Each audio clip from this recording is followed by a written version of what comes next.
Bharatiya Janata party की केंद्र सरकार पर आरोप लगे हैं कि 26 जनवरी को दिल्ली में लाल किला पर हुई घटना के लिए भाजपा सरकार जिम्मेदार है और ये पूरा षड्यंत्र भाजपा, पुलिस और उनके दलालों ने मिलकर रचा है। ये आरोप वामपंथी पार्टी से जुड़े अखिल भारतीय किसान संघ के राष्ट्रीय अध्यक्ष अशोक धुवाले ने हिसार में पत्रकारों से बातचीत करते हुए लगाए। ब्लू बर्ड में पत्रकारों से बातचीत में उन्होंने कहा कि किसानों पर दिल्ली बॉर्डर के पास हमला करने वाले स्थानीय लोग नहीं बल्कि भाजपा व आरएसएस के गुंडे थे। उन्होंने कहा कि ये षड्यंत्र पूरे देश के सामने आ चुका है और किसान आंदोलन को कुचलने की भारतीय जनता पार्टी सरकार की चाल कामयाब नहीं होने वाली है।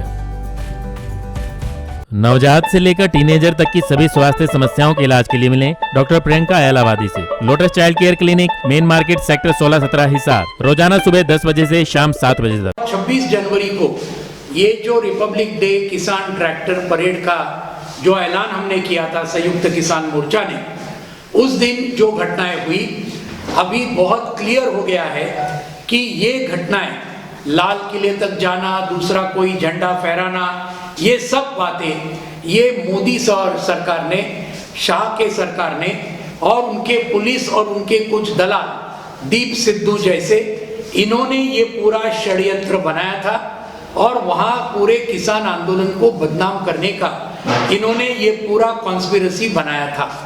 ये अभी बहुत क्लियर हो गया है, उसके वीडियोस मिल गए हैं, उसके बारे में सभी सबूत हम अब और ज़्यादा इकट्ठा कर रहे हैं और इससे बहुत क्लियर होता है कि जो आंदोलन पूरे शांति के साथ 2 महीने तक चला, वो अपने खुद के पाँव के ऊपर कुल्हाड़ी नहीं डालेगा। ये बात बहुत क्लियर है। तो ये बीजेपी सरकार ने ये पूरा ये षड्यंत्र रचा, ये हमारा स्पष्ट इल्जाम हमने पूरे देश भर में किया है, यहाँ पर भी वो इल्जाम मैं करना चाहता हूँ। उसके बाद उन्होंने कोशिश ये किया, उनको लगा कि अभी किसान आंदोलन डिफेंसिव पर जाएगा, बैकफुट पे जाएगा और उन्होंने पूरा हमला शुरू किया। गाजीपुर पर हमला किया, पलवल पे हमला किया, सिंघू में इनके बीजेपी आरएसएस के लोग वहां उन्होंने भेजे, स्थानीय नाम दिया, लेकिन ये सब गुंडे थे बीजेपी आरएसएस के। शाहजहांपुर में ऐसे हमला हुआ, अलग अलग बॉर्डर पर इन्होंने ये पूरा कोशिश किया, वहां की बिजली काट दी, वहां का पानी काट दिया। जो बात हमारा मानव अधिकार है उसको भी उन्होंने आज खत्म करने का कोशिश किया। इंटरनेट काट दिया पूरे बॉर्डर में, कल में था सिंघू बॉर्डर में, परसों में था टिकरी बॉर्डर में। आज कोई भी इंटरनेट वहां चालू नहीं है और हरियाणा में भी कई जगह में आज मैं आया तो इंटरनेट शुरू नहीं है। 120 से ज्यादा हमारे किसान लड़कों, उनको उन्होंने गिरफ्तार किया है। जो संयुक्त किसान मोर्चा के नेता है उनके ऊपर एफआईआर दर्ज किया है उन्होंने, और साथ में किसानों के ऊपर तो हमला जारी है, लेकिन हमारे पत्रकार भाई और बहनों के ऊपर भी इन्होंने बहुत जबरदस्त ये हमला, ये उनके ऊपर दमन चालू किया है, एफआईआर दर्ज किए हैं, उसके साथ में पत्रकार को गिरफ्तार भी किया है। ये सब आज हम मोदी सरकार का रुख हम देख रहे हैं। अशोक धुवाले के अनुसार भाजपा सरकार किसानों का पूरी तरह से दमन करने की मंशा रखती है। पहले किसान आंदोलन को कुचलने का षड्यंत्र और अब देश के आम बजट को किसानों के खिलाफ पेश किया गया है। किसानों से जुड़े क्षेत्रों का बजट घटाकर सरकार ने दिखा दिया है कि वो किसानों के साथ नहीं है। कल बजट पेश किया भाजपा के सरकार ने और उस बजट में आज इतना बड़ा किसान आंदोलन चलते हुए भी इस बजट ने किसानों को टारगेट बनाया, किसानों के खिलाफ के निर्णय लिए। जो कृषि के ऊपर जितना पहले का निवेश था उसके अंदर 8% उन्होंने कटौती की कल के बजट में। यानी आप सोचिए कि एक तरफ बोलने का कि किसानों की आय हम दोगुना करना चाहते 2022 तक, 22 तो अगले साल है, लेकिन यहाँ किसान ये पूरी तरीके से खत्म हो रहा है। आप सभी को याद है पिछले 25 साल में ये नव उदार नीतियों के चलते 4 लाख से ज्यादा किसानों को हमारे देश में आत्महत्या करनी पड़ी है। ये बात हमको भूलना नहीं चाहिए साथियों, और इसलिए ये बात और ज्यादा बहुत बड़े पैमाने पर ये और गंभीर होती जा रही है। ऐसे सूरत में ये पूरे बजट में इन्होंने पूरा उसके अंदर कटौती की है किसानों के ऊपर। अभी पीएम किसान जो फंड है 6,000 रुपया देते हैं, वो कुछ भी नहीं है। लेकिन उसके अंदर भी 75,000 करोड़ से अभी उन्होंने 65,000 करोड़ यानी 10,000 करोड़ पीएम किसान में भी 10,000 करोड़ की कटौती की है। वामपंथी किसान संघ के अध्यक्ष के अनुसार इस किसान आंदोलन का बंगाल, असम, केरल, तमिलनाडु व पांडिचेरी में होने वाले विधानसभा चुनावों पर पूरा असर देखने को मिलेगा। हाल ही में केरल में हुए स्थानीय निकायों के चुनावों में वामपंथी पार्टियों ने एक तरफा जीत हासिल की है। केरल की विधानसभा में भी तीनों कृषि कानून रद्द करने का प्रस्ताव पास हो चुका है। बिल्कुल, यह आंदोलन इन सभी राज्यों में जहां पर चुनाव अभी है, केरल में है, बंगाल में है, तमिलनाडु में है, आसाम में है, पांडिचेरी में है, ये सभी राज्यों के अंदर यह आंदोलन बहुत जोर से चल रहा है, बहुत ही जोर से। और आने वाले विधानसभा चुनाव पर इस आंदोलन का जरूर उसका असर हम देखेंगे, इसमें कोई दो राय नहीं। अभी आप देखेंगे केरल में आप देखते हैं कि अभी कुछ दिन पहले स्थानीय इसका स्वराज्य संस्था का चुनाव हुआ, उसके अंदर ये देखा गया वामपंथी मोर्चा पूरी तरीके से जीत गया आंदोलन, ये चुनाव, लोकल बॉडी इलेक्शन, महानगर पालिका, नगर पालिका, जिला परिषद, पंचायत समिति और ग्राम पंचायत, पांचों का ये हुआ। क्यों जीत गया? उसका एक कारण ये भी था क्योंकि वामपंथी मोर्चे ने इस आंदोलन को बहुत ईमानदारी से केरल में समर्थन किया।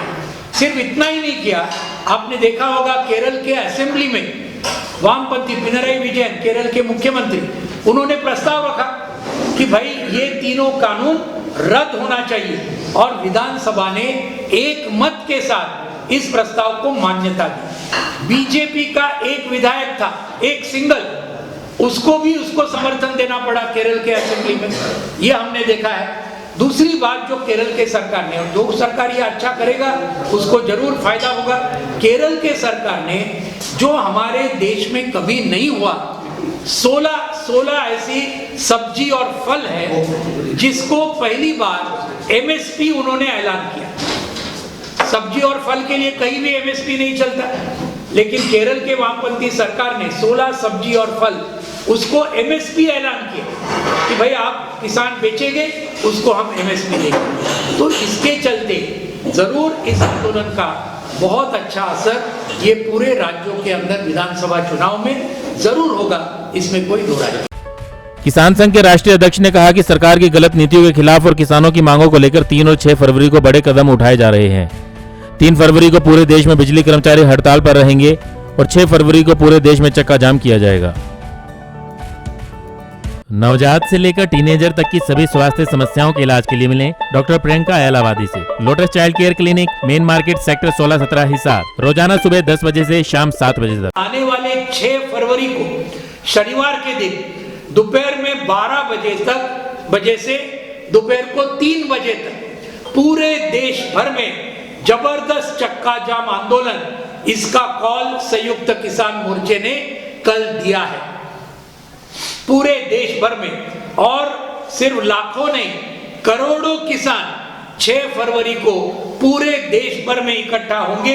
हरियाणा में तो बहुत जबरदस्त काम हरियाणा के किसानों ने किया है।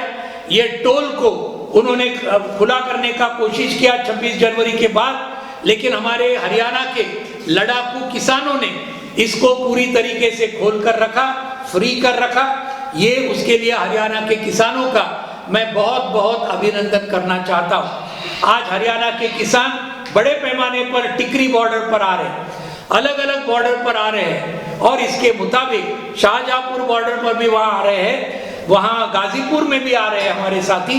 ये बहुत ही अच्छी बात है। तो ये 6 फरवरी को एक बहुत बड़े पैमाने पर ये चक्का जाम आंदोलन, इससे हम जाहिर करना चाहते हैं कि ये किसान आंदोलन को तोड़ने की साजिश ये कामयाब नहीं हुई, उल्टा और ज्यादा बढ़ गया है।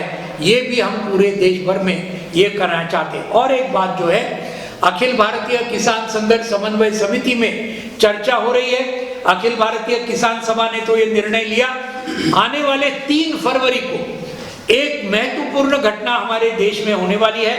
वो घटना ये है कि पूरे देश के बिजली मजदूर, यानी बिजली क्षेत्र में काम करने वाले मजदूर, इन्होंने एक दिन का हड़ताल ये उन्होंने ऐलान किया है।